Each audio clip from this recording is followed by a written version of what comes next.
Hi everybody, it's Julie. Welcome to Hello Monday. Today in the studio I am making a single layer card. It's very simple, but I wanted to see what kind of opacity I would get with the distress paints on craft cardstock because I'm always looking for a really great opaque effect on craft cardstock. And I'm going to go ahead and take a card I've already made. This is just a standard A2 card. I'm going to mask off the gutter crease there with a post-it note, and this will prevent the image from bleeding off onto the back side.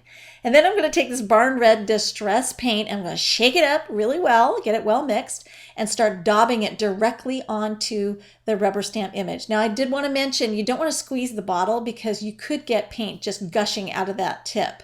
So, if you have a little piece of scratch paper that you can test on, but make sure you're not squeezing that bottle. And I'm going to stamp it very quickly, and then I will clean it very quickly. And I should have moved my card out of the way so that I didn't get any splatter on it, because I really didn't want any splatter on this particular card. And I like to keep that water mister handy so that I can clean it off very quickly and not have that ink dry on my stamp, or that paint dry on my stamp. And there were spots of it on the card that didn't get completely dry while I was doing that. So I just came back with my heat gun to heat those spots so I could keep moving on with my card. But you could set it aside to air dry if you wanted.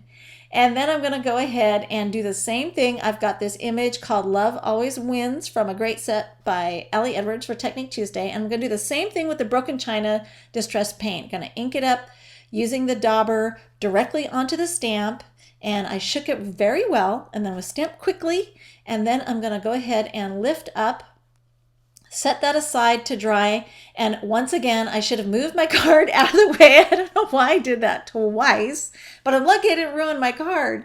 And then I'll go ahead and clean that off very well. And I got some on my fingers, and you know how I hate that. So I took a baby wipe and I'm going to clean off. I love how this cleans off your fingers very quickly with a baby wipe. That's all there is to it. And you don't even need a scrubby. Isn't that awesome? I just think that is like great that I can just use a baby wipe. And then I'll go ahead and continue heat drying that because it didn't completely dry. Because the paint goes on, it's going to be heavier in some areas and thinner on others. So that's one thing to be aware of when you're using the dauber there to get the paint onto the image. So now I'll go ahead, everything's dry. I'm going to go ahead and crease my fold line there with my Teflon bone folder. And everybody knows I love that Teflon bone folder because it doesn't leave any shine on the paper.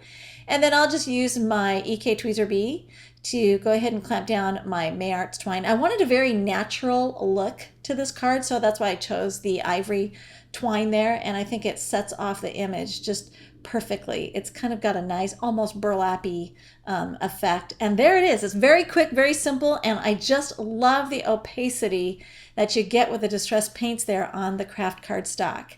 Don't you think it's awesome? I just think it really set this card off beautifully. Thanks for watching.